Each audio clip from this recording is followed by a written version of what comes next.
إن الحمد لله نحمده ونستعينه ونستغفره ونعوذ بالله من شرور أنفسنا ومن سيئات أعمالنا.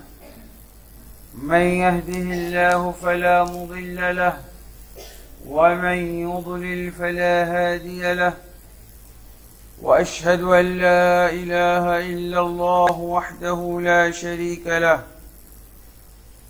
وأشهد أن محمدا عبده ورسوله. يا أيها الذين آمنوا اتقوا الله حق تقاته ولا تموتن إلا وأنتم مسلمون. يا أيها الناس اتقوا ربكم الذي خلقكم من نفس واحدة وخلق منها زوجها وبث منهما رجالا كثيرا ونساء، واتقوا الله الذي تساءلون به والأرحام إن الله كان عليكم رقيبا. يا أيها الذين آمنوا اتقوا الله وقولوا قولا سديدا يصلح لكم أعمالكم ويغفر لكم ذنوبكم، ومن يطع الله ورسوله فقد فاز فوزا عظيما. أما بعد، فإن خير الحديث كتاب الله، وخير الهدي هدي محمد صلى الله عليه وسلم، وشر الأمور محدثاتها، وكل محدثة بدعة، وكل بدعة ضلالة، وكل ضلالة في النار. أما بعد، فأعوذ بالله من الشيطان الرجيم. إن الدين عند الله الإسلام. وقال سبحانه: ومن يبتغي غير الإسلام دينا فلن يقبل منه وهو في الآخرة من الخاسرين.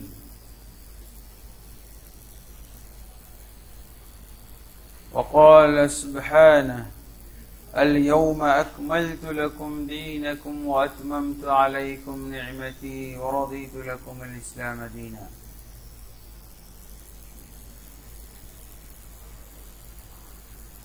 وقال النبي صلى الله عليه وسلم: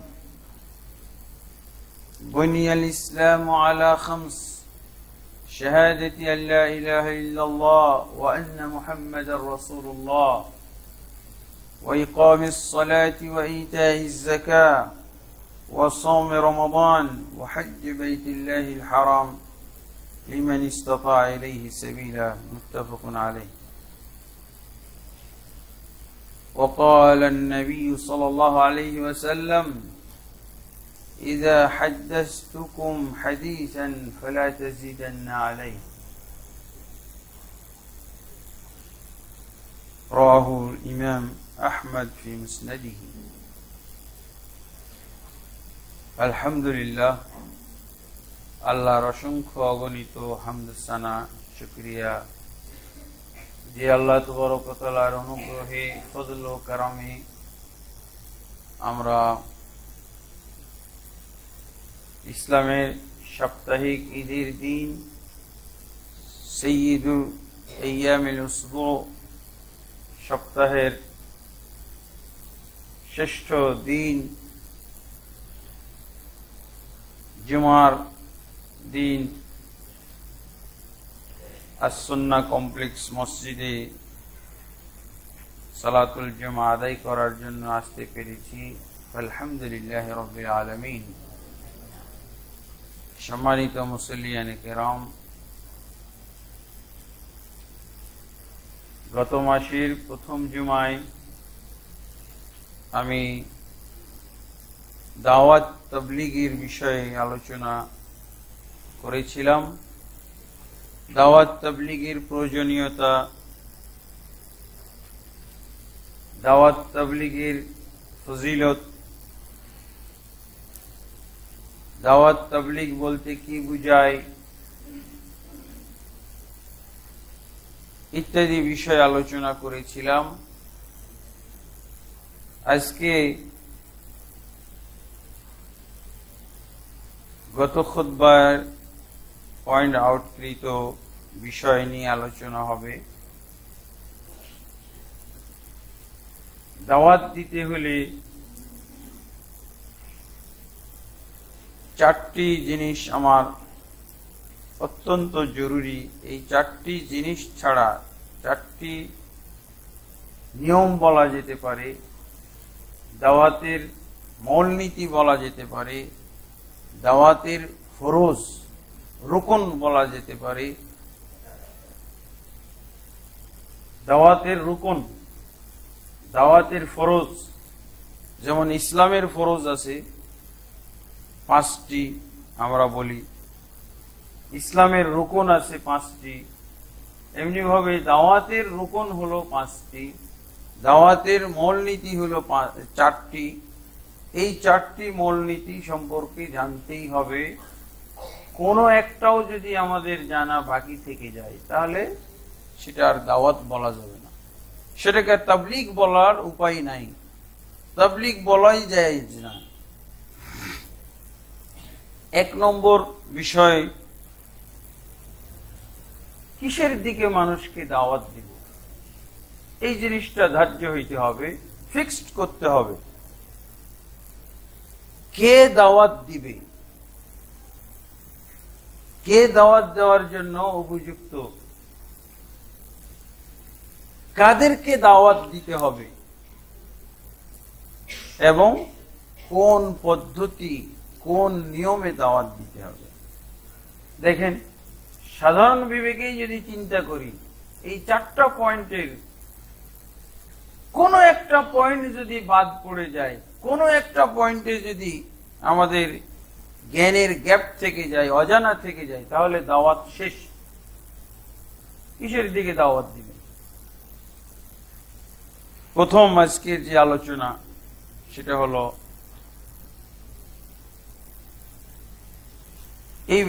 এই বিষয়টা আমাদেরকে ধার্য করতে হবে। আমরা যদিও বুঝতেছি খুব সহজ বিষয়, কিন্তু এখানেই আমাদের শুরু হয়ে গেল গ্যাপ, ত্রুটি।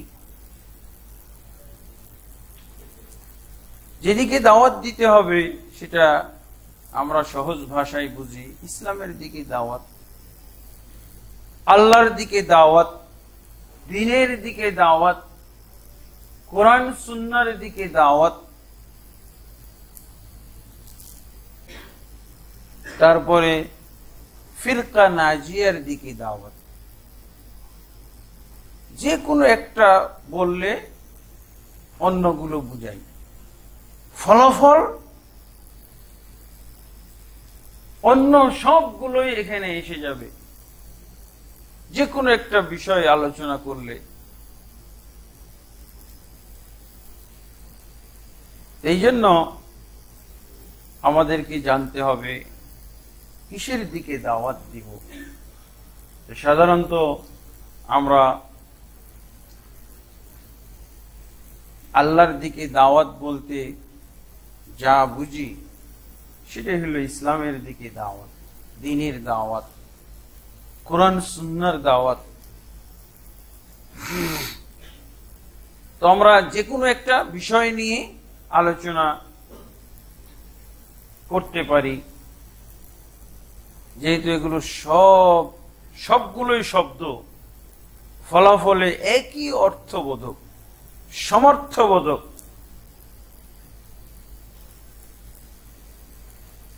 তো যেহেতু পরিচিত শব্দ হলো ইসলামের দিকে দাওয়াত, এটা নিয়ে আমরা আলোচনা করব ইনশাআল্লাহ। হেদায়েতের দিকে দাওয়াত হইতে পারে, ইবাদতের দিকে দাওয়াত, সবই এগুলো একটা বললে বাকি সব কিছু এর সাথে জড়িয়ে যাবে, এর সাথে ইনক্লুড হয়ে যাবে। আল্লাহ তাবারক ওয়া তাআলা সূরা আলে ইমরানের 19 নম্বর আয়াতে বলছেন, ইন্নাদ দীনা ইনদাল্লাহিল ইসলাম। নিশ্চয়ই আল্লাহর নিকটে মনোনীত দিন হলো একমাত্র ইসলাম। এবং আল্লাহ তাবারক ওয়া তাআলা এই আয়াতের ব্যাখ্যা কি এটা 85 নম্বর আয়াতে করে দিয়েছেন। কোন বক্তার, কোন আলেমের কষ্ট করারই দরকার নেই, তাফসীর আল্লাহ নিজেই করে দিয়েছেন। 85 নম্বর আয়াতে বলছেন, যেহেতু আল্লাহ 19 নম্বর আয়াতে বলে দিলেন যে আল্লাহর নিকটে পছন্দনীয় গ্রহণযোগ্য দিন বা ধর্ম হলো কেবলমাত্র ইসলাম, তাহলে অন্য ধর্মগুলোর অবস্থা কি? অন্য ধর্ম সম্পর্কে আল্লাহ কি বলেন? আল্লাহ তাবারক ওয়া তাআলা 85 নম্বর আয়াতে তাফসীর করে দিয়েছেন, ওয়া মান ইয়াবতাগি গায়রাল ইসলামি দীনান ফালান ইউকবালা মিনহু। যেহেতু আল্লাহর নিকটে মনোনীত পছন্দনীয় গ্রহণযোগ্য দিন হলো একমাত্র ইসলাম, অতএব যে ব্যক্তি ইসলাম ছাড়া অন্য কোন দিন, অন্য কোন ধর্ম তালাশ করবে, ফালান ইউকবালা মিনহু, কশিন কালেও কখনোই সেটা গ্রহণযোগ্য নয়। দেখেন, মনে হচ্ছে একটাই আয়াত, মনে হচ্ছে একই আয়াত, কিন্তু না, এই আয়াত হলো 19 নম্বর আয়াতের তাফসীর। কিভাবে সেট হয়ে যাচ্ছে? অতএব যে ব্যক্তি ইসলাম বাদ দিয়ে অন্য কোন দিন, অন্য কোন ধর্ম, অন্য কোন মতবাদ তালাশ করবে, ফালান ইউকবালা মিনহু, কশিন কালেও সেটা গ্রহণযোগ্য হবে না। আচ্ছা, তালাশ করলে তো পাওয়া যাবে, তালাশ করলে পাওয়া যাবে। পাওয়া গেলে কেউ যদি গ্রহণ করে অন্য, ইসলাম ছাড়া অন্য ধর্ম আছে, তো ইসলাম ছাড়া অন্য ধর্ম আছে না? যেহেতু আল্লাহ বলছেন ইসলাম ছাড়া অন্য কোন ধর্ম তালাশ করবে, তার মানে আছে, তালাশ করলে পাওয়া যাবে, চাইলে গ্রহণ করতে পারবে, কিন্তু সেটা মানুষের কাছে গ্রহণযোগ্য হলেও আল্লাহ বলছেন ফালান ইউকবালা মিনহু, আল্লাহর কাছে গ্রহণযোগ্য নয়। আর কেউ যদি গ্রহণ করেও ফেলে, তা আল্লাহ রেজাল্ট জানিয়ে দিচ্ছেন, ইসলাম ছাড়া অন্য কোন ধর্ম যারা অবলম্বন করবে তাদের রেজাল্ট আল্লাহ আগেই জানিয়ে দিয়েছেন, ওয়া হুয়া ফিল আখিরাতি মিনাল খাসিরিন, সে হবে আখিরাতে, পরকালে ক্ষতিগ্রস্তদের অন্তর্ভুক্ত। পরকালের ক্ষতিগ্রস্ত হলো যারা জাহান্নামে নিক্ষিপ্ত হবে, এরা হলো ক্ষতিগ্রস্ত। যারা জান্নাত থেকে বঞ্চিত হয়ে যাবে, এরা হলো আসল ক্ষতিগ্রস্ত। আল্লাহ এই হুমকি দিয়েছেন যে যারা ইসলাম ছাড়া অন্য কোন ধর্ম তালাশ করবে, তাদের পরিণাম হলো জাহান্নাম, চিরন্তন জাহান্নাম, এবং জান্নাত থেকে বঞ্চিত হয়ে যাবে। আল্লাহ তো অন্য ভাষায় বলছেন, ইন্নাহু মান ইউশরিক বিল্লাহ ফাকাদ হারামাল্লাহু আলাইহিল জান্নাহ ওয়া মাওয়াহুন নার ওয়া মা লিয-যালিমিন মিন আনসার। নিশ্চয়ই যারা আল্লাহর সাথে শরীক করবে, এরই তো দ্বীনের ক্ষেত্রেই শরীক, আল্লাহর দ্বীন বাদ দিয়ে সে নিজের মন গড়া দ্বীন পালন করছে, নিজেই একটা দ্বীন বানিয়ে নিল, ধর্ম বানিয়ে নিল, এরই তো হলো আসল শিরক। যত শিরক এখন এর মধ্যে আছে, এই বাক্সের ভিতরে। আল্লাহ বলছেন, নিশ্চয়ই যারা আল্লাহর সাথে শিরক করবে, শরীক স্থাপন করবে, ফাকাদ হারামাল্লাহু আলাইহিল জান্নাহ, আল্লাহ তাবারক ওয়া তাআলা তাদের জন্য জান্নাতকে হারাম করে দিয়েছে। ওয়া মাওয়াহুন নার, এবং তার ঠিকানা হলো জাহান্নাম, জাহান্নামের আগুনে তাদেরকে বসবাস করতে হবে। ওয়া মা লিয-যালিমিন মিন আনসার, এবং জালেমদের জন্য, এই জালেমদের জন্য কিয়ামতের দিন কোনো সাহায্যকারী থাকবে না, সহযোগিতাকারী থাকবে না। ক্লিয়ার কথা। কেন এই দিন, এই ইসলামকে আল্লাহ তাবারক ওয়া তাআলা বাধ্যতামূলক করে দিলেন? কেন? যেহেতু আল্লাহ তাবারক ওয়া তাআলা মানব জাতিকে এবং জিন জাতিকে সৃষ্টি করেছেন তার ইবাদতের জন্য, তার মানে ইসলাম পালনের জন্যই সৃষ্টি করেছেন। ইবাদত মানেই তো ইসলাম। রাসূলুল্লাহ সাল্লাল্লাহু আলাইহি সাল্লাম জান্নাতে যাওয়ার জন্য আমলের তালিকা চাইলেন। এক সাহাবী কি বললেন? একমাত্র আল্লাহর ইবাদত করবে, তার সাথে কাউকে শরীক করবে না। 5 ওয়াক্ত ফরজ নামাজ আদায় করবে, সালাত পড়বে, ফরজ যাকাত আদায় করবে, তাসম রমজান, রমজানের সিয়াম পালন করবে। এই তো জান্নাতে যাওয়ার আইটেম। এইটাই তো হলো ইসলামের আইটেম। ইসলাম হজ ফরজ হওয়ার পর আল্লাহ রাসূল সাল্লাল্লাহু আলাইহি ওয়াসাল্লাম হজ্জের ব্যাপারে বলেছেন, আল হজ্জুল মাবরুর লাইসা লাহু জাযাউন ইল্লাল জান্নাহ। মাবরুর হজ, মাবরুর হজ, আল্লাহর কাছে কবুল হজ্জের পুরস্কার হলো একমাত্র জান্নাত। আলহামদুলিল্লাহ। তাহলে এগুলোই ইসলাম, এগুলোই জান্নাতে যাওয়ার ব্যবস্থাপত্র, এগুলোই জাহান্নাম থেকে নাজাত পাওয়ার ব্যবস্থাপত্র। এবং আল্লাহ তাবারক ওয়া তাআলা তার বান্দাদের জন্য ইসলামকে বাধ্যতামূলক করে দিলেন, একমাত্র গ্রহণযোগ্য দিন হিসেবে ধার্য করে দিলেন। কারণ কি? এই দিনের ব্যাপারেই কেবলমাত্র আল্লাহ তাবারক ওয়া তাআলা বলছেন যে এই দিন হলো পরিপূর্ণ। যেই দিন আল্লাহ দান করলেন, যেই দিন আল্লাহ নাজিল করেছেন, সেই দিন সম্পর্কে আল্লাহ নিজেই মন্তব্য করেছেন যে এই ধর্মকে পরিপূর্ণ করে দিয়েছে। আর কোন ধর্মের দায়িত্ব আল্লাহ নিয়েছেন পরিপূর্ণ করা? বাকি সব ধর্ম হলো ত্রুটিপূর্ণ, বাকি সব ধর্ম হলো পরিপূর্ণ, আর ইসলাম হলো একমাত্র ত্রুটিমুক্ত ধর্ম। এই ইসলামের দিকে যে আমরা দাওয়াত দিব, যদি আমরা সহজভাবে দেখছি ইসলামের দিকে দাওয়াত, সবাই ইসলামের দিকে দাওয়াত দিই, কিন্তু মূলত আমাদের ভারতবর্ষে আল্লাহর নাজিলকৃত ইসলাম এর দাওয়াত নেই বললেই চলে। আল্লাহ যে ইসলাম নাজিল করেছেন সেই ইসলামের দাওয়াত নেই বললেই চলে। আমরা যদি ইসলামের গোড়ার খবর নেই, তাহলে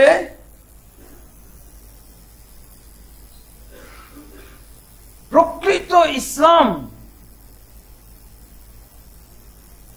আসল ইসলামের দাওয়াত ভারতবর্ষে নেই বললেই চলে। আসল ইসলামের দাওয়াত দিলে কি হয়? এটার একটা বাহ্যিক আলামত আছে।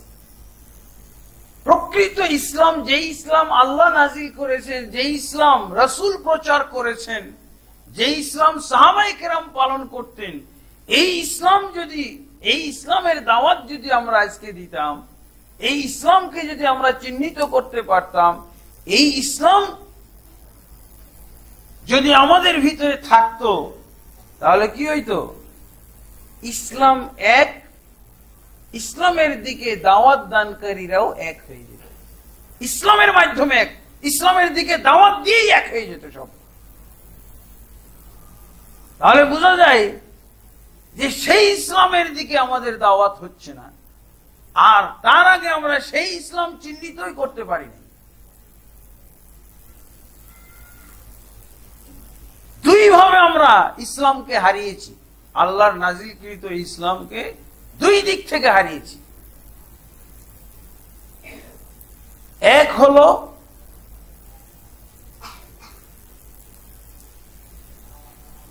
আল্লাহ যেভাবে ইসলামের বর্ণনা দিয়েছেন, সেই বর্ণনার সাথে আমরা আমাদের ইসলামকে মিলাই নাই।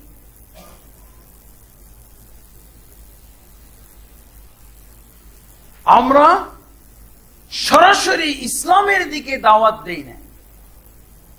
এই যে ডাইরেক্ট ইসলামের দিকে দাওয়াত, এটা ভারতবর্ষে নাই। ভায়া ভায়া দাওয়াত আছে, ইসলামের দিকে দাওয়াত, এটা হলো ভায়া দাওয়াত। আগে আপনি একটা দলে ঢোকেন, তারপরে ইসলামের দাওয়াত দেন। আপনি ইসলামের দাওয়াত দিবেন, কোন ইসলামের দাওয়াত দিবেন?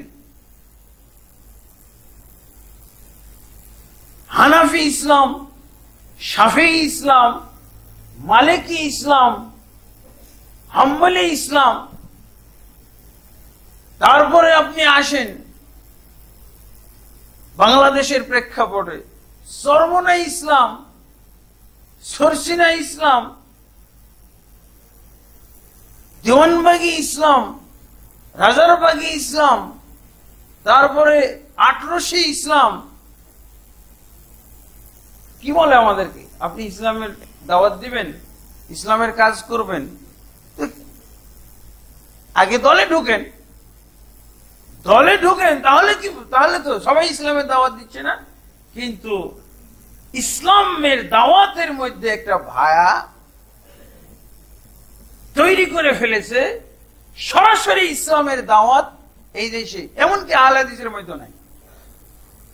আহলে হাদিস হয়ে আপনি যে দাওয়াত দিবেন, আপনি কি জমিয়তে আহলে হাদিস হইছেন? জমিয়তে আহলে হাদিস কিনা? তাহলে একই ইসলামের দাওয়াত দিব, আমি জমিয়তে আহলে হাদিস কিনা, এটা আগে আমাকে শর্ত পূর্ণ করতে হবে। ইসলামের দাওয়াত দিতে হইলে আগে জমিয়তে আহলে হাদিস হইতে হবে। এরপরে আছে আপনি ইসলামের দাওয়াত দিবেন, সহি আকীদার দাওয়াত দিবেন, সহি ইসলামের দাওয়াত দিবেন, খাঁটি ইসলামের দাওয়াত দিবেন, আগে আন্দোলন হয়ে যান। আন্দোলনের নাম লেখাইছেন? নাহলে আপনাকে নিবেই না। আপনি ইসলামের দাওয়াতির কাজ করবেন, কিন্তু আপনাকে নিবেই না, ওরা নিবেই না। আগে নাম লেখাইতে হবে এখানে, তারপরে ইসলাম। সরাসরি ইসলামের দাওয়াত এই দেশে নেই, যেমন ভাবে মক্কা মদিনায় আছে। মক্কা মদিনায় আজও সরাসরি আপনার কোনো ভায়া নাই, আপনি নামই বলতে পারবেন ইসলামের আগে কোনো দলের নাম উচ্চারণ করারই প্রয়োজন নাই। বললাম তো ইসলামের দিকে দাওয়াত, কই আপনার ইসলামের দিকে দাওয়াত? শর্তযুক্ত কেন দাওয়াত? আগে আমাকে দলের ফর্ম পূর্ণ করতে হবে কেন? আল্লাহর ইসলামের দাওয়াত দিতে হলে আপনাকে এই কথাটা জানতে হবে, ডাইরেক্ট ইসলামের দাওয়াত আছে। সহি আকীদার দাওয়াত, ডাইরেক্ট সহি আকীদার দাওয়াত। কেন আমাকে এগুলো আগে পূর্ণ করতে হবে? এখন বুঝা গেছে আল্লাহর ইসলামের দাওয়াত। আল্লাহ যে ইসলাম নাজিল করেছিলেন, সেই ইসলামের মধ্যে আমরা অনেক ডিফারেন্স করে ফেলেছি। বিভিন্ন ধরনের মার্কা বসিয়েছি, বিভিন্ন ধরনের মার্কা বসিয়েছি। আপনি কোন ইসলামের দাওয়াত দিবেন? তাহলে আপনি মার্কা রেডি করেন। চরমোনাই মার্কা ইসলাম, সরসিনা মার্কা ইসলাম, দেওয়ানবাগী মার্কা ইসলাম, আর সহি আকীদাওয়ালারও পিছিয়ে নেই, জমিয়ত মার্কা ইসলাম, আন্দোলন মার্কা ইসলাম। মার্কা ছাড়া আপনি দাওয়াতই দিতে পারবেন না। এই দেশে কোনো ইসলামই নেই মার্কা ছাড়া। আল্লাহর ইসলামের দাওয়াত হবে সরাসরি, ডাইরেক্ট। কখনো মিডিয়া ছিল, মধ্যস্থতা ছিল? সাহাবীরা কি আগে দাওয়াত দিয়েছিলেন? আগে কিসের দাওয়াত দিয়েছিলেন? আগে আবু বকরের দল হও, তারপর আগে আনসারী হও, তারপর আগে মুহাজির হও, তারপর আগে এগুলো নাই। এটি হলো ডিফারেন্স। আল্লাহর ইসলাম আর আমাদের ইসলামের ডিফারেন্স এটা। আমি যে বললাম যে ইসলামের দিকে দাওয়াত, ইসলাম কোথায়? যে ইসলামে দাওয়াত দিবেন সেই ইসলাম কই? আপনার ইসলামে এগুলো লেজুর কেন? এসব শর্তযুক্ত কেন? ব্যানার কেন? প্ল্যাটফর্ম কেন?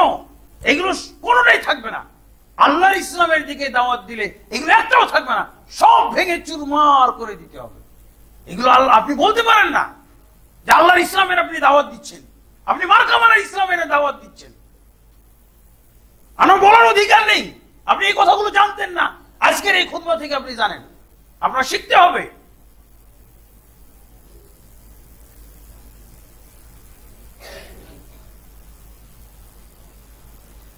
এগুলো না, এই দাওয়াতগুলো আছে কিনা? সহিহ আকীদার দাওয়াত দেব, তাহলে সহিহ আকীদার দাওয়াত দিবেন তো আসেন, অফিসে আসেন, ফর্ম পূর্ণ করেন। এ কি কাহিনী ভাই? সহিহ ইসলামের দাওয়াত আমি কোরআন নিব আর হাদিস নিব, এর মাধ্যমে হবে না? অফিসে যেতে হবে কেন? আপনার দপ্তরে যেতে হবে কেন? এই দপ্তর মার্কা ইসলাম আল্লাহর ইসলাম নয়? এই অফিস মার্কা ইসলাম আল্লাহর নেই? খুব জোর আপনি দাওয়াত সেন্টার করতে পারেন, দাওয়াত সেন্টার, সেটা এই ডাইরেক্ট ইসলামের দাওয়াত দেওয়ার জন্য। আর কোন নাম, একটা নামও মুখস্থ করানো যাবে না। এগুলো সব অবৈধ নাম, সব হারাম নাম, সব এগুলো বেদাতি নাম। কই আপনি ইসলামের দিকে দাওয়াত দিচ্ছেন? আপনাকে কেন আগে শর্ত পূর্ণ করাচ্ছেন? কেন আপনি আগে ফর্ম পূর্ণ করাচ্ছেন? আজও তো একটা দেশ রয়ে গেছে যে ইসলামে কোরআন নাজিল হয়েছে, যেই দেশে ইসলাম নাজিল হয়েছে, যে দেশে নবীর জন্ম, যে দেশে নবী দাওয়াত শিখিয়েছেন, নিজে দাওয়াত দিয়েছেন, দাওয়াত দায়ী তৈরি করেছেন, লক্ষ লক্ষ দায়ী তৈরি করেছেন, সেই দেশে আজও তো এরকম নাই। শর্তযুক্ত এই প্ল্যাটফর্মওয়ালা আর দপ্তরওয়ালা ইসলাম, ভায়া এবং মিডিয়ার ইসলাম, এগুলো নাই। এগুলো যতই পণ্ডিত হন কখনো আপনি সাব্যস্ত করবেন না, যতই পিএইচডি হোল্ডার হন, যত পিএইচডি ডক্টর হন না কেন, কখনো আল্লাহর ইসলামের সাথে এগুলো মিলানোর কোনো সুযোগ নেই। এগুলো আপনার ইসলাম, এগুলো দেশি ইসলাম, এগুলো সাংগঠনিক ইসলাম, এগুলো দলাদলির ইসলাম। ইসলামকে জিম্মি করা হয়েছে, ইসলামকে এখানে দাস দাসীতে পরিণত করা হয়েছে। আমরা ওই ইসলাম মানি যে ইসলাম সরমনেকে সাপোর্ট করে। আবার এইদিকে সহিহ আকীদার নামে ওই ইসলামের দাওয়াত আমি পালন করি যেটা আন্দোলন সাপোর্ট করে। এসব শব্দগুলো সব ডিলিট হয়ে যাবে। তাহলে এই শব্দগুলো মুছে ফেলবেন যেদিন, যারা মুছে ফেলতে পেরেছে, যারা কখনো এই শব্দগুলো ব্যবহার করে না, বলা যাবে শুধু তারাই আল্লাহর ইসলামের দিকে দাওয়াত দিচ্ছে। অন্যথায় এগুলো সব হলো দলীয় ইসলাম, এগুলো হলো সব দেশি ইসলাম, এগুলো হলো সব সাংগঠনিক ইসলাম। ইসলামের যারা ভায়া এরকম দপ্তর বানিয়েছে, ইসলামের বৈধতা দেওয়ার জন্য দপ্তর বানিয়েছে, এই দপ্তরগুলো সব অবৈধ দপ্তর। এত সহজ মামুলি বিষয়ে আমরা বাদ পড়ে যাচ্ছি। কিভাবে বলতে পারি ইসলামের দাওয়াত? ইসলামের দাওয়াত হবে, এই শব্দটা মুখস্থ করে নিন, সরাসরি আল্লাহর ইসলামের দাওয়াত হবে সরাসরি। কোনো এখানে মধ্যস্থতা নাই, কোনো শর্ত শারায়েত নাই, কোনো ভায়া মিডিয়া নাই, কোনো দপ্তর নাই, কোনো ব্যানার নাই, কোনো প্ল্যাটফর্ম নাই, শেষ। তাহলে বলবেন আল্লাহর ইসলাম এটা। এর আগে বলা বৈধ নয়, অবৈধ কাজ বহুদিন যাবত করে আসতেছেন।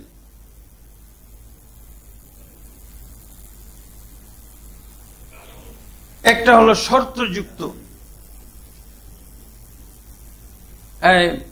শর্তযুক্ত বিহীন সরাসরি ইসলাম, এটা হলো আল্লাহর ইসলাম। ডাইরেক্ট আল্লাহর ইসলামের দাওয়াত দিবেন। রাসূলুল্লাহ সাল্লাল্লাহু আলাইহি ওয়াসাল্লাম কিভাবে দাওয়াত দিতেন, সাহাবায়ে কেরাম কিভাবে দাওয়াত দিতেন, তাবেঈগণ কিভাবে দাওয়াত দিতেন? তারা কোনো নাম ব্যবহার করতেন? আহলুস সুন্নাহ ওয়াল জামাত কাদেরকে বলা হয়? নামওয়ালারা হলো 72 গণনা করলাম কিভাবে? নাম আছে সবার। যেগুলোর নাম নাই ওগুলো হলো আহলুস সুন্নাহ ওয়াল জামাত, এই হলো ফিরকা নাজিয়া। নামবিহীন গুলো ফিরকা নাজিয়া। বুঝা গেছে? সহজ। 72টা জাহান্নামী আমি কিভাবে গণনা করছি? নাম আছে এদের। নাম ছাড়া যেটা, ওইটা একটাই, এটাই হলো নাজাত প্রাপ্ত দল। আর আপনিও তো নাম গ্রহণ করেছেন, অতএব যে কোনো একটা আর আওতায় আপনাকে আসতে হবে। হয়তো তারা ভারী বেদাতি, আপনি হালকা বেদাতি, এতটুকু আপনার ক্ষেত্রে বলা যেতে পারে।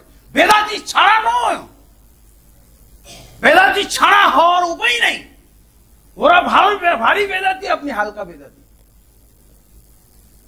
কিন্তু বেদাতি থেকে খালি না।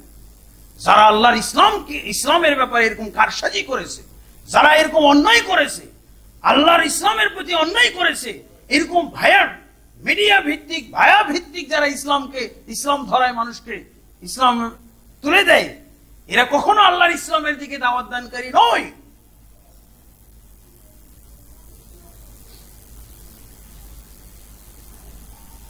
তারপরে আসেন শিকল মজমুন,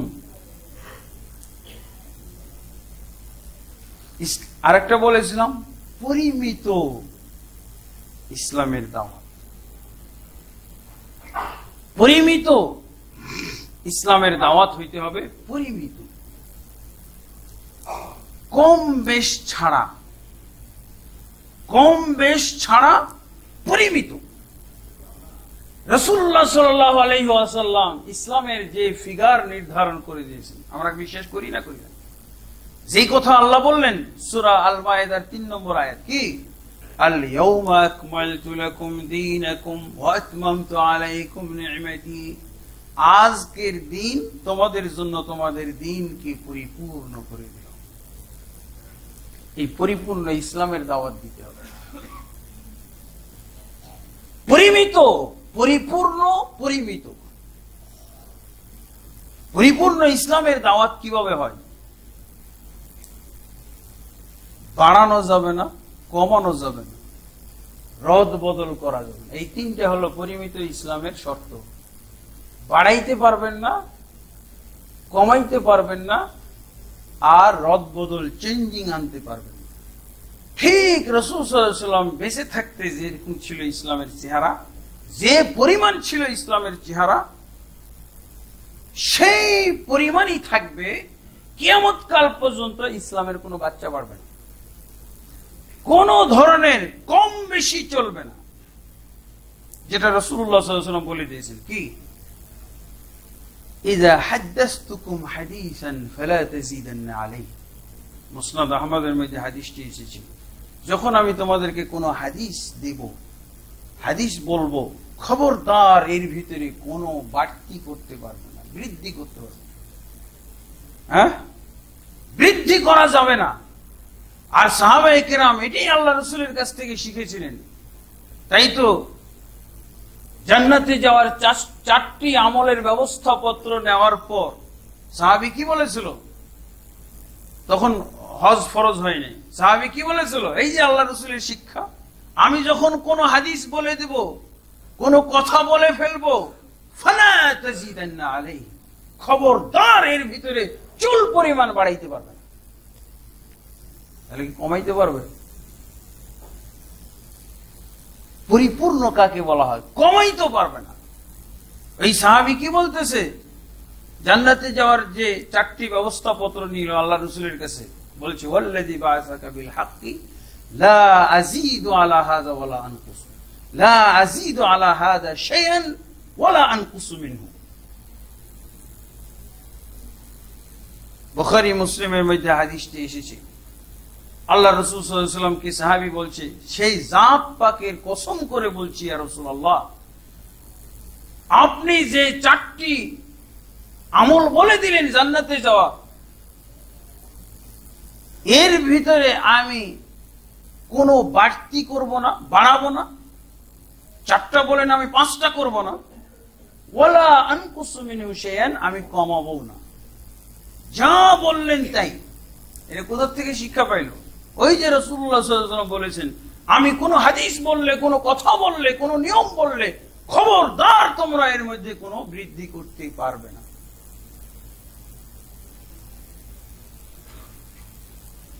কমাইতেও পারবে না। সাহাবী কি বললেন?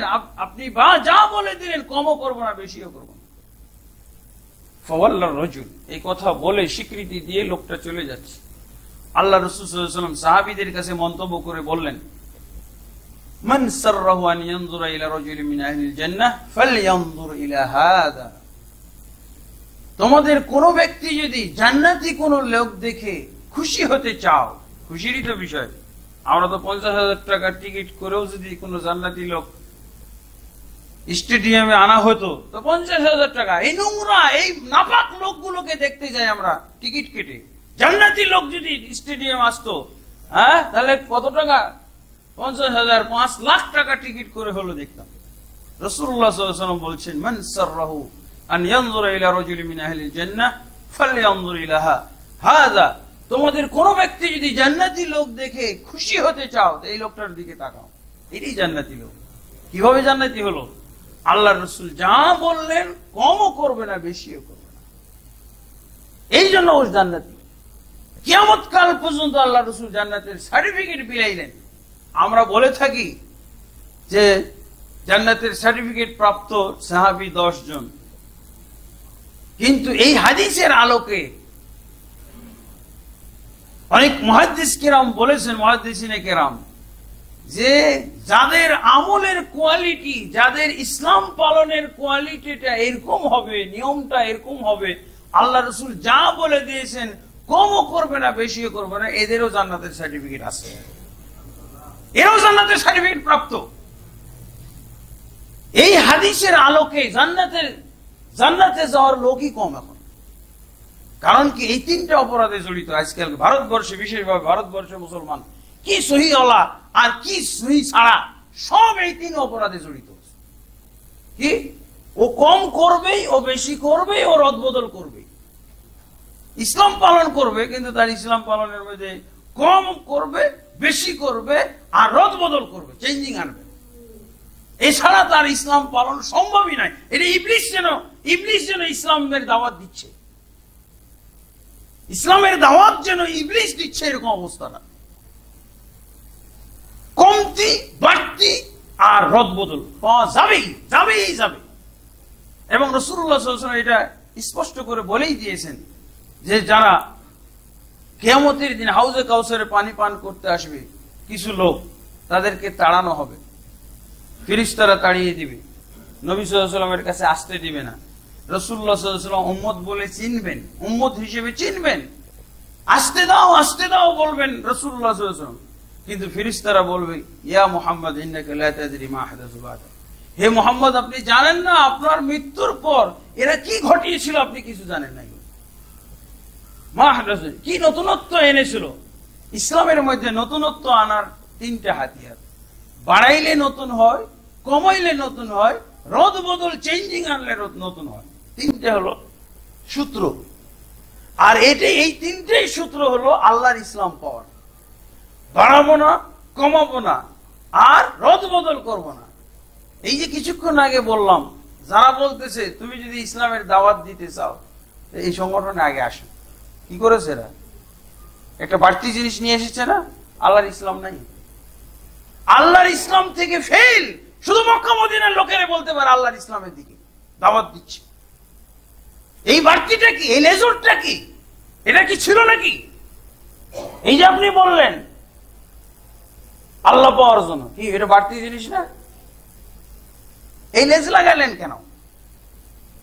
তারপরে আসেন রাসূলুল্লাহ সাল্লাল্লাহু আলাইহি ওয়াসাল্লাম কি বলবেন যখন রিপোর্ট শুনবেন ফেরেশতাদের কাছে? আপনার সামনে একটু আগে আসেন, সমস্যা নাই, অনেক ফাঁকা এখানে, এই যে সামনে অনেক ফাঁকা। হ্যাঁ, কথা বলা যাবে না, নীরবে আপনারা সামনের দিকে এগিয়ে আসেন। দেখেন,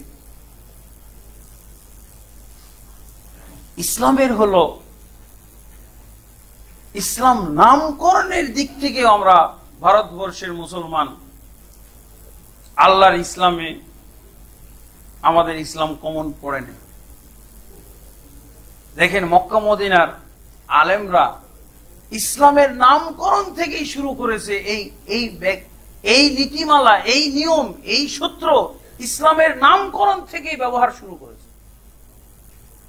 মক্কা মদিনার মুসলমান আজও, মক্কা মদিনার মুসলমানরা ইসলামের নামকরণ থেকেই শুরু করেছে ইসলামকে নিয়ন্ত্রণ। আমাদের ভারতবর্ষের ইসলাম অনিয়ন্ত্রিত, বলগাহীন।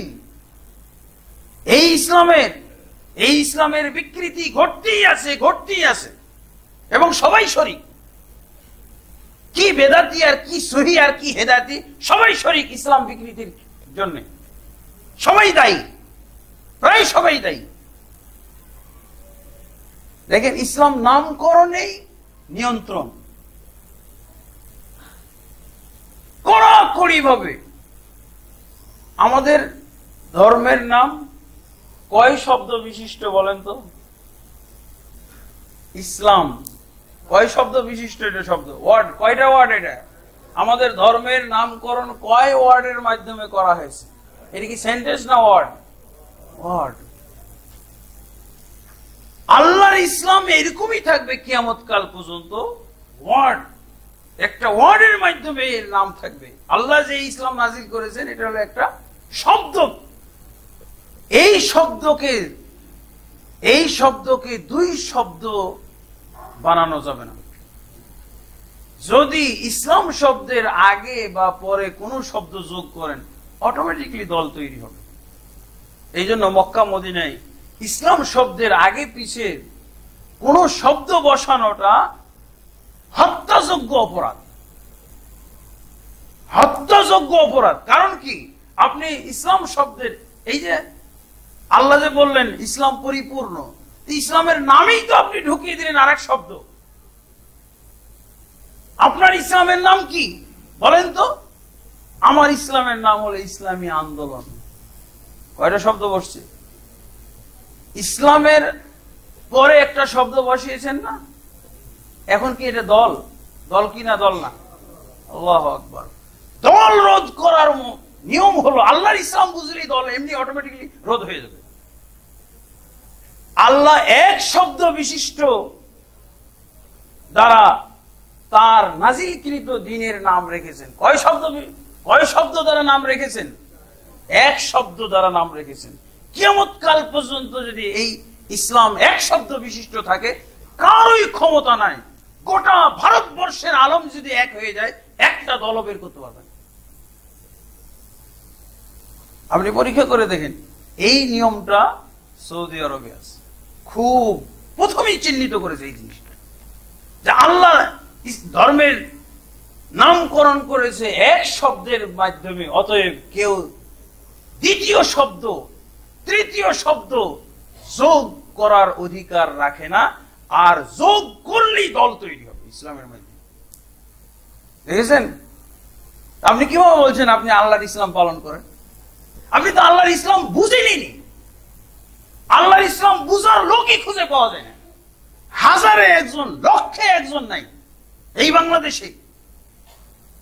কি সহি আর কি বেদাতি, সব একই কাহিনী করে পড়ছিস। এই অপরাধ কারা করে নাই দেখেন বাংলাদেশে। আপনাকে আমি বলবো, ইসলাম শব্দের আগে পিছে কোন শব্দ যোগ না করে একটা দল বের করেন তো। পারবে? পারবে কেউ বের করতে? সবচেয়ে বড় হুজুর কোথায় থাকে? দেওবন্দে থাকে। সবচেয়ে বড় হুজুর হাটহাজারিতে থাকে। ওই সবচেয়ে বড় হুজুর 20 জন, সবচেয়ে বড় হুজুর ভারতবর্ষের সবচেয়ে বড় হুজুর 20 জন আপনি নিয়ে এসেন এই মসজিদে, তারপর 50 লক্ষ টাকা পুরস্কার। ইসলাম শব্দের আগে পিছে কোন শব্দ না বসিয়ে হুজুর একটা দল বানান, 50 লক্ষ টাকা পুরস্কার নিয়ে যান। নিয়ন্ত্রিত ইসলাম, একে বলা হয় নিয়ন্ত্রিত ইসলাম, আল্লাহ কর্তৃক নিয়ন্ত্রিত। আর আমাদের ইসলাম হলো অনিয়ন্ত্রিত ইসলাম। এই ইসলামের মধ্যে কোনো বাউন্ডারি নাই, বাউন্ডারি মুক্ত ইসলাম। আর আল্লাহর ইসলাম হলো বাউন্ডারি যুক্ত। দেখেন, শুরুতেই বাউন্ডারি, শুরুতে যে বাউন্ডারিটা এসেছে, আল্লাহ বলেন তোমাদের জন্য আজকে তোমাদের দিনকে পরিপূর্ণ করে দিলাম। ইসলামকে পরিপূর্ণ আল্লাহ করে দিলেন, পরিপূর্ণ ইসলাম। ইসলামেই আমি ভূত ঢুকাইতেছি। সরিষা দিয়ে ভূত ছড়ানো হবে, সরিষাতেই ভূত ঢুকাইতেছি আমি। ইসলাম শব্দ দিয়ে আমি সবকিছু ইসলাম দিয়ে নিয়ন্ত্রিত করব, ইসলামকে অনিয়ন্ত্রিত করে দিয়েছি। দেখেন, এরকম হুজুর পাবেন নাকি? এরকম হুজুর পাবেন? এগুলোকে বলা হয় মদিনার ইলম। এরপর আপনার কি মনে হয়, যার বিবেক আছে সে বলবে, এখনই সাক্ষী দিবে, না পেয়ে গেছি, ইসলামে ঐক্যের সূত্র পেয়ে গেছি। পেয়ে গেছেন না আজকে? অনৈক্যর সূত্র। আর আমাদের বাংলাদেশে চলতেছে অনৈক্যর সূত্র, অনৈক্যের সূত্র। আর ইসলাম দিয়েছে ঐক্যের সূত্র। 20 জন আপনি জমা করবেন, একেবারে দেওবন্দ থেকে, পাকিস্তান থেকে, হাটহাজারী থেকে সব 20 জন বড় হুজুর। আপনি অনেক বড় হুজুরের নাম জানেন না? অনেক বড় হুজুরের নাম নেওয়ার আগে তো হুজুর করতে ইচ্ছা করে আপনার। এখন বড় হুজুর দেখান। পেলে গ্রুপের হুজুর নাই। পেলে গ্রুপ আল্লাহর ইসলাম চিনার ক্লাসে পেলে গ্রুপের হুজুরটাই নাই। কে এই অপরাধগুলো করলো? এই ইসলামকে খণ্ড বিখণ্ড কারা করেছে? বড় হুজুর গুলো করেছে। আপনি পারবেন এরকম হুজুর বের করতে পারবেন? বাংলাদেশে রেকর্ড হচ্ছে, ভিডিও হচ্ছে, দেখান ওদেরকে কত ছোট হুজুরগুলো ইসলামের কত বড় বিকৃতি করেছে। গোড়ার থেকে ইসলাম বিকৃতি শুরু হয়ে গেছে। আর মক্কা মদিনায়, যেই মক্কা মদিনার বদনাম দুর্নাম না করলে পেটের ভাত হজম হয় না, মুরিদ খুঁজে পায় না, সেই মক্কা মদিনার ইসলাম দেখেন। শব্দ যোগ করা হলো মৃত্যু দণ্ডযোগ্য অপরাধ। কেন অপরাধ হবে না? ইসলামের বিরুদ্ধে অপরাধ, এই অপকর্ম যারা করবে, ইসলামের বিরুদ্ধে যারা এই অপকর্ম করবে, ইসলামের মধ্যে বিভক্তি আনা, দল তৈরি করা, এটা তো আল্লাহ রাসূল সাল্লাল্লাহু আলাইহি ওয়াসাল্লাম নিজেই বলে গেছেন মৃত্যু দণ্ডযোগ্য অপরাধ। এই হুজুরগুলো একজনও ফাঁসির থেকে বাঁচতে পারতো না, একজনও মৃত্যুদণ্ড এড়াইতে পারবে না এরা। এবার আসেন, যদি বলেন যে হুজুর পুরস্কার তো নিতে পারলেন না, ফাঁসি দেওয়া হবে। 20 জন বড় হুজুরকে একত্র করেছেন, বড় পীরগুলোকে একত্র করেছেন। ইসলাম শব্দের আগে পিছে কোন শব্দ যোগ ছাড়া একটা দল যদি বাইরে না করতে পারে, ফাঁসিতে দেওয়া হবে। ওরা ফাঁসিতেই মরবে, ফাঁসিতেই ঝুলবে, একটা দল বানাইতে পারবে না। কি বড় হুজুর এবার বুঝেন? সব ইসলাম ধ্বংসের বড় হুজুর, ইসলাম বিকৃতির বড় হুজুর, মুসলমানদেরকে দ্বিধা বিভক্ত করার বড় হুজুর। এখানে বড় হুজুর বলতে কিছু নাই। ইসলামের ক্ষতিকারক, ইসলাম না বুঝে ইসলামের দাওয়াত দেওয়া শুরু করেছে। এই জন্য তো এত বড় মাঠ ভরে গেছে, জায়গা হচ্ছে না। বুঝে এই যে প্লে গ্রুপের কথাটা আল্লাহ তো বলেই দিয়েছেন, ইসলামকে পূর্ণ করে দিলাম। ইসলাম শব্দ দিয়ে ইসলামের নামকরণেই আমি হাত দিয়ে দিয়েছি। তো ইসলামের নামটাও তো, ধর্মের নামটা আপনি নিয়ন্ত্রণে রাখবেন, তাহলে তো সবকিছু পাবেন নিয়ন্ত্রিত। কিন্তু এই গোড়ার থেকেই শুরু হয়ে গেছে। বন্ধুগণ, এরপরে আসেন, আরো অনেক বিষয় আছে। আমরা আগেই বলেছিলাম ইসলামের দাওয়াতের কথা বললে আহলুস সুন্নাহও বুঝাইতে পারেন। কারণ আহলুস সুন্নাহ ওয়াল জামাতের সংজ্ঞা আল্লাহ রাসূল সাল্লাল্লাহু আলাইহি ওয়াসাল্লাম বলছেন, মা আনা আলাইহি ইয়াউমা ওয়া আসহাবি, আমি এবং আমার সাহাবীগণ যার উপরে আছি এর উপরে যারা থাকবে। তার মানে এটাই হলো ইসলাম। আল্লাহ এবং আল্লাহর রাসূল কিসের উপরে ছিলেন? তারা যেটা বলেছেন ইসলামের মধ্যেই ছিলেন। আর নামকরণ যদি করা হয় আল জামা, আল্লাহ রাসূলকে জিজ্ঞেস করা হয়েছিল, মান হিয়া ইয়া রাসূলুল্লাহ, সেই নাজাত প্রাপ্ত দল কোনটি? আল্লাহ রাসূল সাল্লাল্লাহু আলাইহি ওয়াসাল্লাম বললেন, হিয়াল জামা, তারা হলো জামাত, জামাতবদ্ধ, একতাবদ্ধ। ইবনে মাসউদ রাদিয়াল্লাহু বলছেন, জামাত বলতে কি উদ্দেশ্য? মা ওয়াফাকাল হাক্কা, হকের যারা অনুকূল চলে, হকের যারা অনুকূল চলে এরাই হলো জামাত। যদি ওয়ালাউ কুনতা ওয়াহিদান, যদিও সংখ্যায় একজন হয়। এবার আসেন, সংখ্যায় একজন, তাহলে তো এখন নাজাতপ্রাপ্ত দলে আসতে হলে আস-সুন্নাহ কমপ্লেক্স থেকেই গণনা করতে হবে। আস-সুন্নাহ কমপ্লেক্সের মুসল্লি দিয়ে গণনা শুরু হবে, একজন দুইজন করে না, বাইতুল মুকাররম থেকে নয়, অন্য কোন মসজিদ থেকে করার উপায় নাই। কারণ সবার কাছে অনিয়ন্ত্রিত ইসলাম, পরিমিত ইসলাম, বাড়তি কমতি রদ বদল চেঞ্জিং এর ইসলাম সবার কাছে। এখান থেকেই তাহলে একজন দুইজন করে এখান থেকে শুরু হবে। রাসূল সাল্লাল্লাহু আলাইহি ওয়াসাল্লামের সাহাবী ইবনে মাসউদ কি বলছেন? মা ওয়াফাকাল হক, হক কোনটা? এবার লম্বা ইসলাম নাকি এক শব্দ বিশিষ্ট ইসলাম, না বহু চাকচিক্যপূর্ণ শব্দ বিশিষ্ট ইসলাম? হ্যাঁ, কিভাবে দলগুলো তৈরি হয়েছে বাংলাদেশে? দেখেন ইসলামী জামাত একটা দল হয় না, কিন্তু এই দল এখনো বাংলাদেশে আত্মপ্রকাশ করেনি। ইসলামী জামাত কি করলাম আমি, ইসলাম শব্দের পরে একটা শব্দ বসাইছি, তাই একটা দল হয়ে গেছে।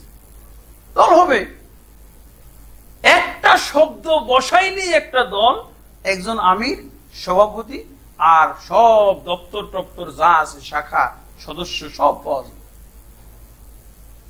একটা শব্দের মাধ্যমে। এবার আপনি যদি ইসলাম শব্দের আগে জামাতটা নেন, জামাত ইসলাম, এই দল গঠন করা যাবে? আপনারা বলবেন এই দল তো আছেই, এই দল তো আছেই, গঠন করার কোনো উপায় নাই। এরপরে আমাদের দেশের খেলগুলো দেখেন না, কিভাবে আমরা দল গঠন করি। মুসলমানদের ঐক্য কত হাস্যকর। আবার যারা যাদের কাছে ইসলাম অনিয়ন্ত্রিত, তারা আবার ঐক্য শব্দটাও ব্যবহার করে মাঝে মাঝে। ইসলামী ঐক্য জোট, কয়টা শব্দ ব্যবহার হয়েছে? ইসলামীর পরে ঐক্য জোট, ওটা কি দল না? দল না, ইসলামী ঐক্য জোট, ক খ গ ঘ, শাইখুল হাদিস, আমিনী, কত কি বের হয়ে গেছে। এগুলো কি দল নাকি? তামাশা। ইসলাম শব্দকে এক শব্দ বিশিষ্ট ইসলামকে আঁকড়ে ধরো আর দেখি দল বের করে কেমন করে। কোনো দল হবে না, মক্কা মদিনায় কোনো দল নাই। কেন দল নাই? এই যে এই কথাগুলো তারা বলে, এই কথাগুলো তারা লিখেছে কিতাবপত্রের মধ্যে, লিখে এগুলো প্রচার করে, এই জন্য কোনো দল নাই। আমাদের দেশে তো বড় হুজুর হলে আরেক বড় হুজুরের একটা দল থাকা তার জন্য মানানসই। বড় হুজুর একটা দল বানায়, হেফাজতে ইসলাম হয়েছে। কত বড় শিশু এরা, আল্লাহর ইসলামকে খুঁজে পাওয়ার ক্ষেত্রে কত বড় শিশু। আর সৌদি আরবে মক্কা মদিনার মাটিতে যেটা হত্যাযোগ্য অপরাধ, সেটা বড় হুজুরের জন্য মানানসই কাজ। তাহলে ইসলাম বুঝে নাকি এরা? বড় হুজুরের জন্য এটা নাকি মানানসই কাজ হয়েছে। বড় হুজুর একটা বড় দল থাকা দরকার। এটা হলো খেলাফতে ইসলাম, নিজামে ইসলাম, সব তামাশার ইসলাম, তামাশার ইসলাম, তামাশার ইসলাম। এগুলো কখনো এরা দাবি করতে পারে না আল্লাহর ইসলামের দিকে দাওয়াত দান করে। কিভাবে আল্লাহর ইসলাম? আল্লাহর ইসলাম হলো এক ওয়ার্ড বিশিষ্ট, এক শব্দ বিশিষ্ট। তোমরা এই যে বিভিন্ন শব্দ বিশিষ্ট যোগ, আগে পিছিয়ে শব্দ করেছো, শব্দ যোগ করেছো, এতে করে কি হয়ে গেছে? সর্বনাশ হয়ে গেছে। অনৈক্যকে, বিভক্তিকে আমরা অটোমেটিক অটো সিস্টেম করে ফেলেছি। দলাদলি হলো অটো সিস্টেম, আর ঐক্যের কোনো সিস্টেমই নেই। ঐক্য কোনো খুঁজে পাই না। দেখেন আজকে ঐক্য খুঁজে পাইছেন? ইসলামের সূত্র এটা যে আল্লাহ যে বললেন ইসলাম পরিপূর্ণ করে দিয়েছি, আপনি তো গোড়াতেই শুরু করলেন এই শর্ত ভঙ্গ করা। তারপরে ইসলামের তো আরো অনেক কাহিনী আমরা করেছি। আল্লাহ যে ইসলাম, আল্লাহর ইসলামের শুরু কি দিয়ে? লা ইলাহা ইল্লাল্লাহ। আল্লাহর ইসলামের শুরু কালেমা দিয়ে না? আচ্ছা, কালেমার শব্দ দিয়ে মুসলমান হয় না অর্থ দ্বারা মুসলমান হয়? অর্থ দ্বারা। ভারতবর্ষের মুসলমান আল্লাহর অর্থ নেয় না, ভারতীয় অর্থ দিয়ে মুসলমানেরা। লা ইলাহা ইল্লাল্লাহ তো কোরআনে আছে, সূরা মুহাম্মদের 19 নম্বর আয়াত, ফাআলাম আন্নাহু লা ইলাহা ইল্লাল্লাহ, জেনে নাও নিশ্চয়ই লা ইলাহা ইল্লাল্লাহ, আল্লাহ ব্যতীত প্রকৃত কোনো মাবুদ নেই। আচ্ছা, এই লা ইলাহা ইল্লাল্লাহর অর্থ কোরআনে আল্লাহ যা করেছেন সেটা নেই নাই কেন? লা ইলাহা ইল্লাল্লাহ কোরআন থেকে নিব, কিন্তু কোরআনে যে লা ইলাহা ইল্লাল্লাহর অর্থ আল্লাহ বললেন, এই অর্থটা কই নিলাম? আল্লাহর অর্থ নিলে না আল্লাহর ইসলামের আমরা অনুসারী হইতাম। ভারতের অর্থ নিলাম, বাংলাদেশি অর্থ নিলাম, তো কিভাবে আল্লাহর ইসলামের অনুসারী হইতে পারি? সূরা হজ্জের ৬২ নম্বর আয়াতে আল্লাহ তাবারক ওয়া তাআলা লা ইলাহা ইল্লাল্লাহর অর্থ করেছেন। এই অর্থ অনুযায়ী এই দেশে লক্ষে একজন মুসলমান আছে কিনা খুঁজে পাওয়া মুশকিল। মসজিদুল হারামের খতিব তো মন্তব্য করেছেন ওই মসজিদুল হারামে বসে বসে, কি বলেছেন সেখানে? লা ইলাহা ইল্লাল্লাহর সঠিক অর্থ অনুযায়ী বিশ্বের মুসলমানদের খোঁজ করতে গেলে হাজারে একজন মুসলমান আছে কিনা মুশকিল। আর আমি তো মসজিদুল হারামের খতিব, যদি বাংলাদেশে আসতেন, টঙ্গীর মাঠে যদি ইন্টারভিউ নিতেন, এত লোক 50 লক্ষ লোক, 40 লক্ষ লোক ইন্টারভিউ নিয়ে, তো উনি বলতেন যে ভারতবর্ষে 50 লক্ষে একজন নাই, 50 লক্ষেও একজন নাই, আরো বেশি ঘোরাঘুরি, কোটিতেও একজন নাই। কি আজব কথা! আল্লাহর কালেমা নিলাম, কিন্তু আল্লাহ কালেমার কি তর্জমা করলেন এটার কোনো খোঁজ খবর নেই। আল্লাহর কালেমার শব্দ অনুযায়ী মুসলমান, কিন্তু আল্লাহ কালেমার যে অর্থ করেছেন সে অর্থ অনুযায়ী মুসলমান বাংলাদেশে খুঁজে পাওয়াই মুশকিল। হ্যাঁ, তবে আলহামদুলিল্লাহ অনেক আহলে হাদিস এলাকায় দেখেছি তারা অর্থটা কিছুটা জানে, অনেকেই জানে, কিন্তু অন্যান্যদের ভিতরে তরজমাই ঠিক নেই। অর্থটাই হলো শিরকি অর্থ, অর্থটাই হলো কুফরি অর্থ। তো কুফরি অর্থ নিয়ে মুসলমান হলো, আল্লাহর দৃষ্টিতে মুসলমান হলো কিভাবে? আল্লাহর দৃষ্টিতে ইসলাম হলো কিভাবে? এটা তো ভারতীয় ইসলাম হলো। শুরুতেই নামকরণে গলত। ইসলামের যে স্টার্টিং পয়েন্ট, যেখান থেকে শুরু হলো লা ইলাহা ইল্লাল্লাহ, সেখানেই সমস্যা। ভারতীয় অর্থ আল্লাহ যে কোরআনে অর্থ করেছেন সেটার সাথে মিল নেই, একেবারে সম্পূর্ণ বিপরীত। আল্লাহ কি বলছেন? সূরা হজ্জের 62 নম্বর আয়াতে আছে, যালিকা বিআন্নাল্লাহু হুয়াল হাক্কু ওয়া আন্নামা ইয়াদউনা মিন দুনিহি হুয়াল বাতিল। আল্লাহ কোরআনে তরজমা করছেন কিভাবে? এই আয়াতটা মক্কা মদিনার আলেমদের আকীদার কিতাবের মধ্যে কালেমা লা ইলাহা ইল্লাল্লাহর তরজমার মধ্যে এই আয়াত ব্যবহার করতে দেখবেন মক্কা মদিনা। কিন্তু আপনি এই তরজমা অনুযায়ী যদি টঙ্গীর মাঠে, এত লোক তো আর কোথাও পাওয়া যায় না, এত লোক আর কোথাও একত্রিত ইন্টারভিউর জন্য সবচেয়ে উপযুক্ত জায়গা এটা। ইন্টারভিউর জন্য আল্লাহর ইসলাম থেকে বহির্ভূত এইরকম মুসলমান খোঁজ করতে গেলে এখানেই পাবেন। এত লোক আপনি আর জমা করতে পারবেন নাকি? ইন্টারভিউ নেওয়া সম্ভব? একটাই ব্যবস্থা আছে ইন্টারভিউ নেওয়ার। এই সূরা হজ্জের 62 নম্বর আয়াতে যে আল্লাহ তরজমা করলেন লা ইলাহা ইল্লাল্লাহ, এই তরজমা অনুযায়ী একটা লোক এখানে আসে না। কোন হুজুর, আখেরি মোনাজাত পরিচালনাকারীরাও নাই। তো সাধারণ পাবলিক তো কল্পনাই করা যায় না, স্বপ্নেও ভাবা যায় না এরকম অবস্থা। ভারতীয় ইসলাম, ইন্ডিয়ান ইসলাম, বাংলাদেশি ইসলাম। আশ্চর্য কথা, আল্লাহর কালেমা দিয়ে আপনি মুসলমান হবেন, তা আল্লাহর তরজমাটা নিলেন না কেন?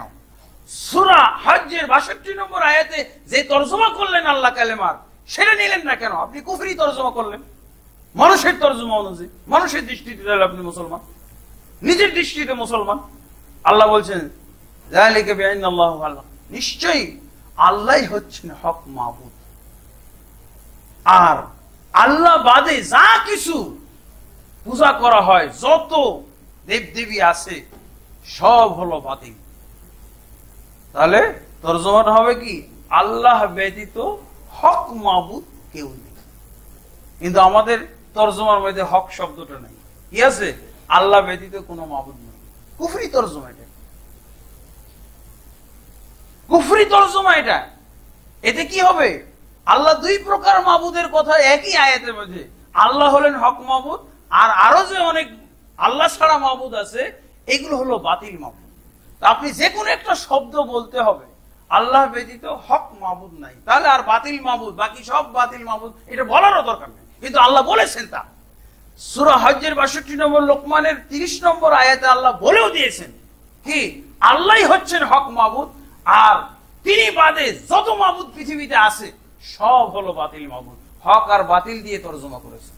এখন আমি যে তরজমা, ভারতবর্ষে যে তরজমা, এটা কি আল্লাহ ব্যতীত কোনো মাবুদ নাই, মানে কোনো মাবুদ যদি না থাকে তাহলে বাতিল মাবুদও আমি তো বললাম না। তাতে কি হবে? আল্লাহ হলেন হক মাবুদ আর আল্লাহই বাতিল মাবুদ। বাতিল মাবুদের তো অস্তিত্ব আমি স্বীকার করলাম না, বাতিল মাবুদ। এতে করে আল্লাহর উলুহিয়ত, আল্লাহর উবুদিয়ত আরো সুন্দরভাবে স্বীকৃতি আসে। যেমন আপনি আমাকে বলছেন, আমি বহু হুজুর দেখেছি, বহু আলেম দেখেছি, আপনার মতো দেখি নাই। আর আরেকটা ভাষা, আপনি খুব যোগ্য হুজুর, যোগ্য আলেম। দুইটার মধ্যে পার্থক্য আছে না? আমি বহু আলেম দেখেছি, আপনার মতো দেখি নাই, আপনার মতো নেই। এটা হলো এক ধরনের প্রশংসা। আল্লাহর প্রশংসা হলো এইভাবে, আল্লাহ হলেন হক মাবুদ, যত মাবুদ আছে সব বাতিল। কিন্তু আপনি তো সেই বাতিল ঘোষণা করলেন না। তো কথার ভিতরেও আপনার ঈমান থাকতে হবে। কথা, অন্তরের বিশ্বাস আর অঙ্গে প্রত্যঙ্গের আমলের মাধ্যমে ঈমানদার হওয়া যায়। আপনার কথাটাই ঠিক নেই, কথাই আপনার ভুল। আল্লাহ ব্যতীত হক মাবুদ নেই, প্রকৃত অর্থে কোনো মাবুদ নাই। এইগুলো আমরা যদি এইভাবে ইসলামকে যাচাই করি, আল্লাহর ইসলামের সাথে মিলিয়ে যদি আমাদের ইসলামকে আমরা তুলনা করতে যাই, তাহলে অনেক ঝামেলা হয়ে যাচ্ছে। আল্লাহ আমাদের সকলকে আল্লাহর ইসলাম বুঝার এবং আল্লাহর ইসলামকে চিহ্নিত করার এবং আল্লাহর ইসলামের দিকে মানুষকে দাওয়াত দেওয়ার তৌফিক দান করুন। আল্লাহুম্মা আমিন। আস্তাগফিরুল্লাহ লি ওয়া লাকুম ওয়া লিসাইরিল মুসলিমিন ফাস্তাগফিরুহু ইন্নাহু হুয়াল গফুরুর রহিম।